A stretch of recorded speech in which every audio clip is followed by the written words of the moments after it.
Hello everyone, greetings. I hope you all are healthy and are doing well despite the ongoing pandemic that has impacted all of our lives in one way or another. I am Nahian, and in today's episode, I will give you all a few of the recommendations that might help you during the financial analysis section of the business competitions that you take part in. Now, let's face it, whenever I talk about the financial analysis that is required for any business competition, I think we all can agree that this is that certain section which we are never sure about. How much information do we put in here? How do we put in those information? Or even, how do we pitch this information to the investors who are sitting right in front of us? These are a few questions that keep on popping in our mind whenever we prepare for any business competition anywhere. So what I will try and do today is give you a few recommendations from my own experience as both a participant and a judge, and also taking inputs from different alumni across multiple universities who have been in your shoes in different times of their student life, which I think will be very relevant, effective, and useful for you going forward. I have tried to divide my speech into three different sections. Number one, the overall importance of fitting the financial analysis with the overarching story that we are trying to build. The overall quantity and quality of financial information that is required in our story building. And number three, how do we prepare with the financial analysis section going forward in the business competitions that we take part in. So starting with number one, and which I think is the centerpiece of everything that we try to do. We have to make sure that our financial analysis or any financial information that we put in has to tie with the overarching story that we are trying to tell here.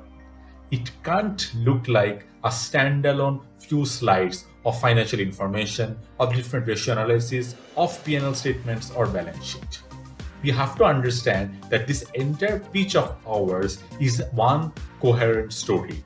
And in this story, the financial section has its own importance and own relevance. We have to match that importance and relevance and put forward our financial information in a way that makes sense. Guys, do remember that any business competition you take part in is essentially, at the end of the day, an investor pitch, where you will be assessed or evaluated on three criteria: the ideation or the novelty of your proposal, the long-term sustainability and viability of your idea, and the commercial soundness of the proposal that you have put forward into the table. Now, if we look at each of these criteria one by one, the ideation or the novelty of your idea is judged by the market research, insights, need gap analysis that you conduct in your story building. The long-term sustainability and viability of your solution is portrayed by the idea, by the competitive analysis, and all those other metrics that you give in your story or in your pitch.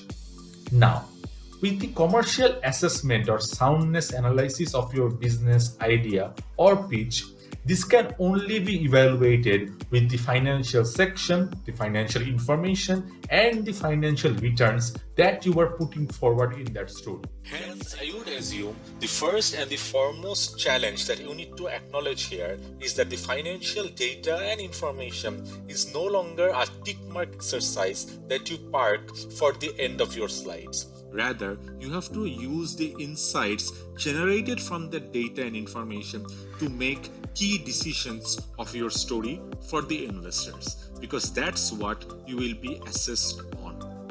Let's listen to this investor pitch, and then we can easily assess the importance of financial information that it can play in our overall storytelling.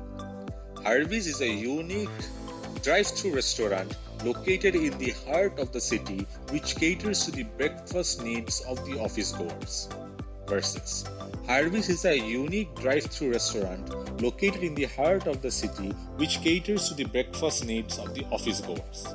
For every $1 you invest behind Harvey's, you get $1.8 in return, and you get back your entire investment by the 14th month of our initiation. You can see how putting in the additional financial information helps build the commercial viability and soundness of your project, and helps investors start believing more in the investment that they're making in. Hence, it is very critical that we stop putting in those big charts of 3 to 5 year profit and loss statements, cash flow statements, giving no insights or no analysis and making it very difficult for the investors. For example, have a look at this slide, which I think is a very powerful representation of data and how the judges or the investors can use this information to make decisions. This powerful representation captures all the needed and necessary data in very simple terms for the investors, which is given to them directly and which gives an accurate picture of your business. Also, avoid giving only projections. A 3 to 5 year statements and download of all other ratios will never come to any help.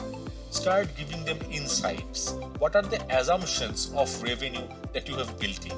What are the assumptions of your cost? What are the assumptions of your capital investment? Start giving in more assumptions, which becomes more useful for the investors. Be very mindful of the fact that all these assumptions might differ depending on the nature of the business that you are investing in. For example, if it's an idea related to the manufacturing sector, of course, more focus and importance needs to be given on the capex assumptions because it's a very investment heavy business idea. On the other hand, if it's an idea related to the service category, then you have to give assumptions on how you are going to ensure repeat purchase, how you are going to ensure repeat footfall, and what would be the lifetime span of each customer that you have acquired over the past few years. In this way, depending on the nature of the business and the type of the investment, you have to fill in with the appropriate and relevant assumptions or building blocks for the investors to accurately judge your idea. Now, while focusing on these assumptions, you can easily follow a few models that are available all over the internet to help build your pitch. For example, if it's a service category related idea, you can easily follow the SaaS financial model, which builds on a few KPIs that are effective for managing repeat customer purchases. For example, the churn rate or the average customer lifetime value. In this way, using different financial models, you can clearly communicate the underlying assumptions that have gone into building your financial proposal, which is very, very important for building your overarching story and ensuring the investors have the appropriate reasons to believe in your idea. In summary, I strongly recommend using the financial analysis and KPIs in your brainstorming for the big idea, along with your market research, key insights, competitive information, and everything else to make your entire pitch soundproof. Now you might ask, how do I get all this financial information upfront, usually when we calculate it at a later stage in our business plan? Very valid question. One of the techniques that we used to use during our student life was, even if we didn't calculate these financial numbers upfront, we did set a few targeted KPIs for ourselves. For example, whichever business idea we go ahead with, we won't allow our customer acquisition cost per customer to exceed 10 taka. In such a way, we use such targeted KPIs upfront in order to make sure our idea makes commercial sense and help pitch our idea better to the investors. Now, moving on to the second big part of my speech, which is about the quality and quantity of information. I think the most common question that I get is what would be the correct percentage of ROI for the investors, or what would even be the correct payback period? Is there any common standard that we can follow? Guys, the answer is no. There is no one common standard ROI, payback, or even NPV that you guys should chase and take as a gold standard. Your numbers will absolutely depend on the type and nature of business you are in. The automatic question comes, how do I assess if my numbers and returns are good or bad? The one recommendation that I always give to the participating teams is take your numbers and compare them against related industry benchmarks.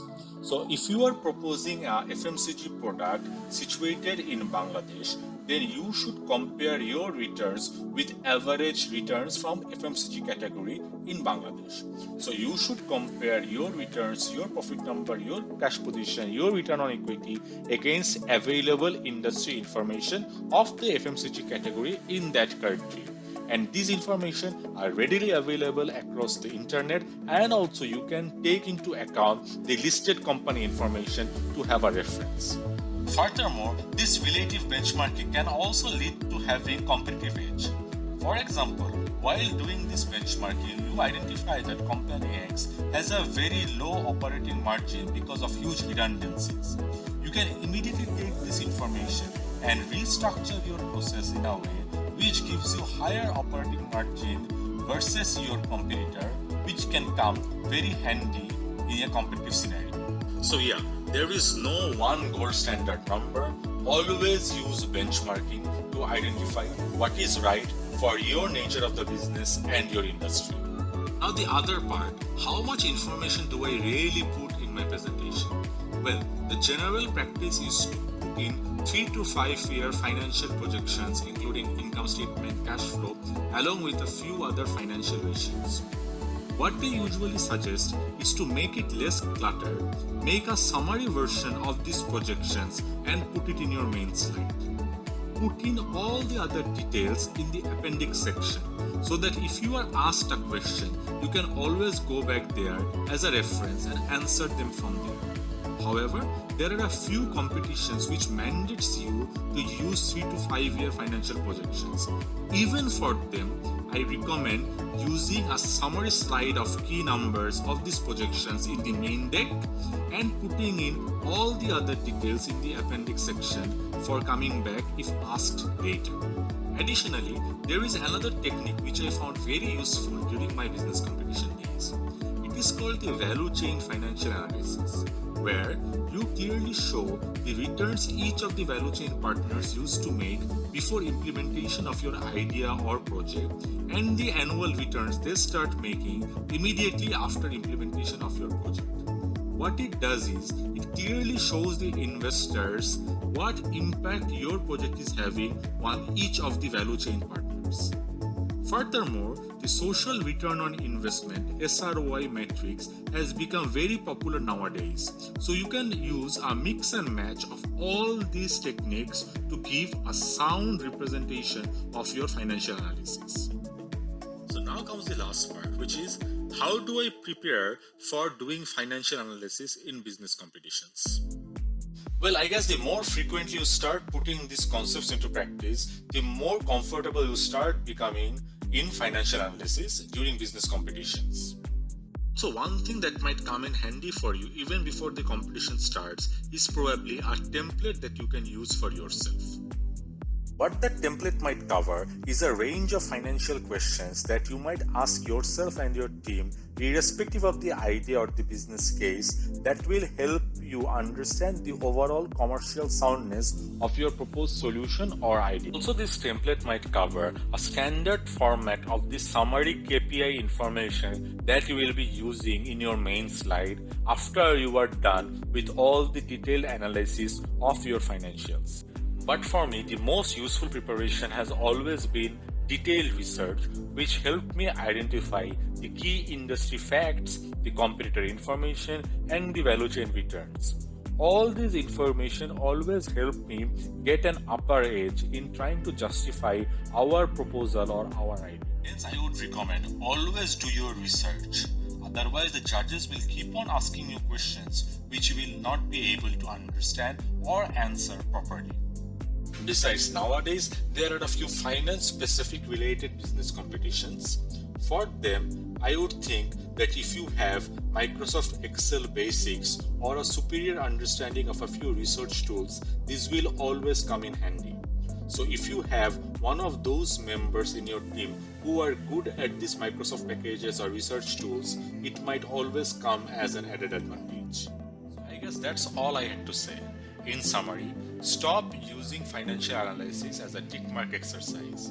Rather, use it as an input to your storytelling.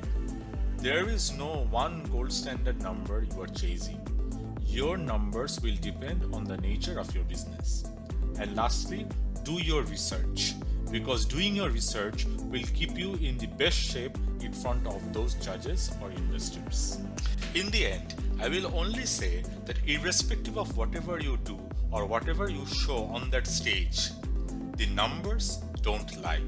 And if you use these numbers to your advantage, you will definitely get an upper hand in all business competitions going forward. For any other queries or additional questions, please do reach out. Best of luck, stay safe, stay healthy, and keep learning.